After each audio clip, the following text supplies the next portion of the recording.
Hello and welcome to Homeosana. This is Dr. Nurushree Datta. Today, this is a short video on pathognomic, pathogenetic and pathological symptoms. We are going to discuss all these three symptoms in a nutshell. So, let us begin now. First in the list, we have pathognomic symptom. Let us understand what this is. Characteristic symptoms of the disease on the basis of which we can diagnose a disease that is known as the pathognomic symptom.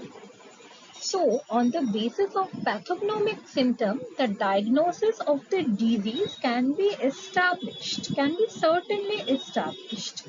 Right.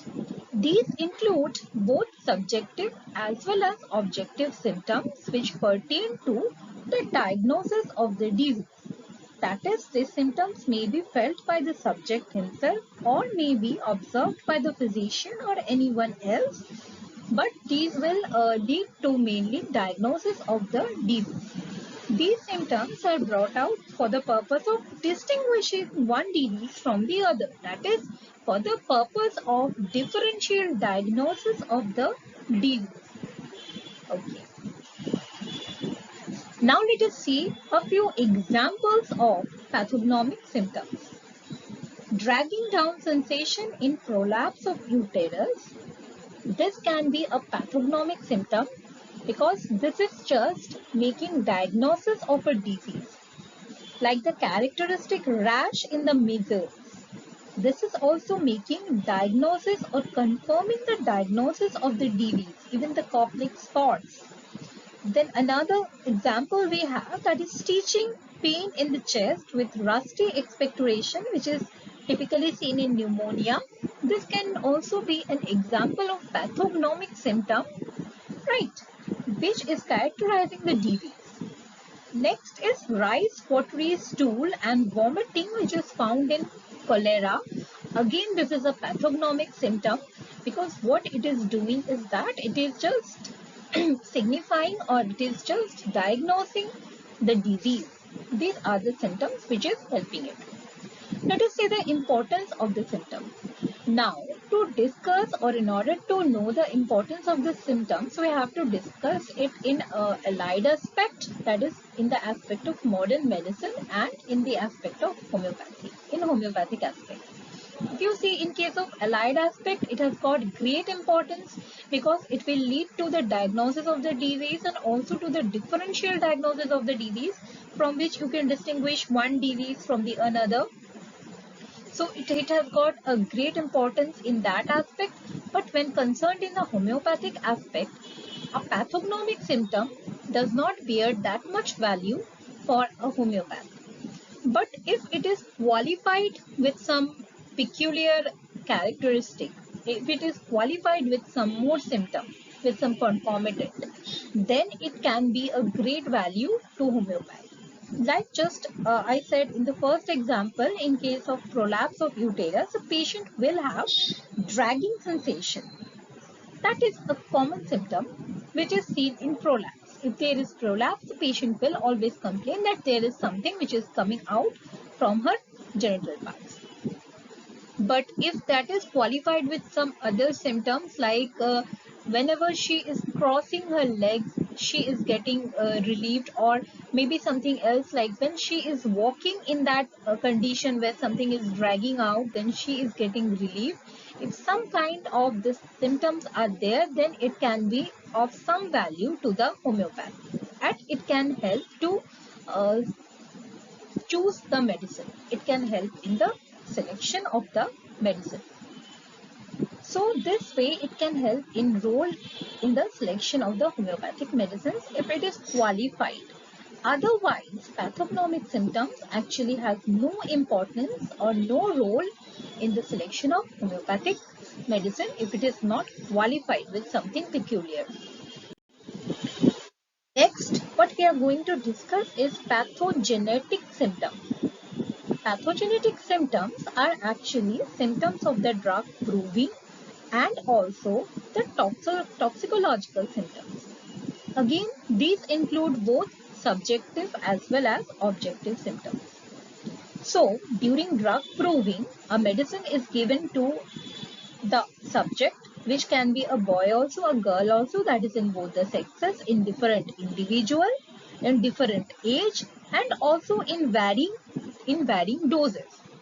The symptoms that we get from there, from that drug proving, those are known as the pathogenic symptom. And also this include the toxicological symptom, which means the symptoms obtained after poisoning, from the poisoning that we read in our forensic medicine and toxicology also. These are about those symptoms. The order of their development is called drugs pathogenesis. The full order of their development means the moment from where the patient or the healthy individual rather is consuming a medicine to the development of their symptoms slowly one after another. That full order of their development of the symptom is known as drugs pathogenesis, and this is what we mean by the pathogenic symptom. Now moving on to the next one. Next, we have the pathological symptom. This is related to the gross tissue changes developed as an ultimate result of the progress of the disease process. These are generally mostly objective symptoms because when the gross tissue changes have already occurred, you can only see it under certain instruments like microscope or by some indirect methods also, like staining tissues with dyes and all. So that is only possible for the observer or the physician or the clinician to see all those symptoms, which is not possible for the patient himself to come and see. Like the patient cannot come and tell you that I have got some kind of microscopic this feature in my blood cell, in my RBC. I am able to see target cells in my RBC. I am able to see teardrop cells in my RBC. This the patient is not going to say.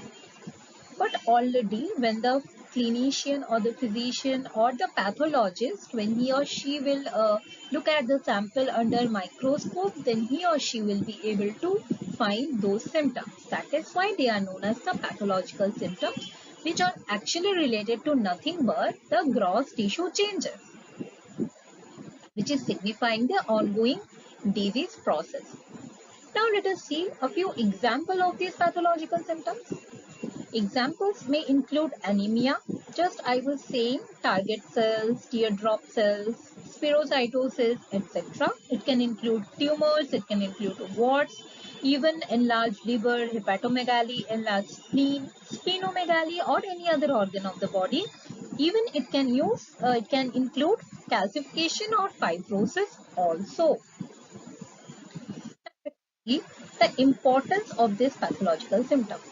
Basically, to a homeopath, he should know which disease is going to become curable or which disease is going to become incurable, and the treatment should be according to that way only.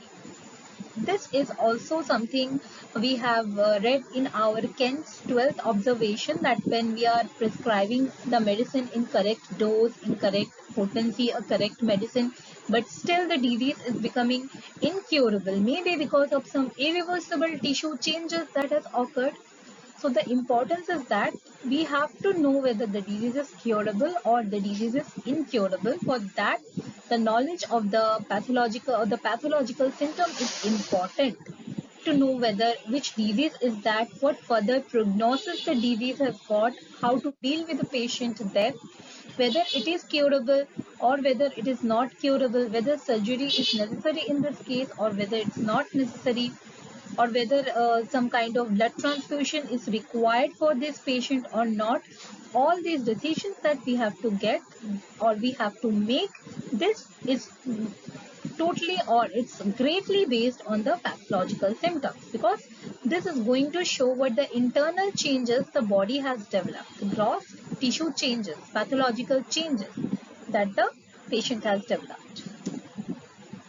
Now let us see the next slide, where we are going to discuss the different types of pathological symptoms.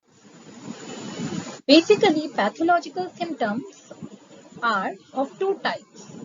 As you can see in the first one also, that is the particular pathological symptom. This is the first one, and the second type is the general pathological symptom. So, particular pathological symptom means these are related to a particular part of the body. Particular part of the body, say suppose tumor in some parts, warts in some part, renal calculus in the kidney. HMB means heavy menstrual bleeding, which is seen in some patients. Previously, there were terms used like menorrhagia, menometorrhagia, etc., but now they are all replaced by one term, that is HMB, which means heavy menstrual bleeding. I hope you are all acquainted with this. Now coming to what do you mean by general pathological symptoms? These are those pathological symptoms which reflect a tendency of an organism. So everything that is reflecting a tendency will come in this category, like tendency to develop warts. Particular pathological symptoms was like tumor in some part, whereas general pathological symptom will include tendency to develop tumors. I hope you can appreciate the difference between the particular and the general pathological symptom. Simply, in particular pathological symptom, we had warts in some parts, whereas in case of general pathological symptom, we will have tendency to develop warts. We will have tendency to develop warts in some parts. In particular pathological symptom, we had something renal calculus which was there into the kidneys. In general pathological symptom, we have something which is tendency to develop renal calculus. That is, even after first removal of the renal calculus or even after operation, again the patient is developing, again and again the patient is developing renal calculus, or again and again the patient is developing tumors, warts. This is what we mean by tendency. Like in a particular pathological symptom, we had heavy menstrual bleeding. In pathological general symptom, we have tendency to bleed. The patient has a tendency to bleed. So this was the end of it. Thanks for watching. If you like the video, please do share and subscribe. Thanks for watching.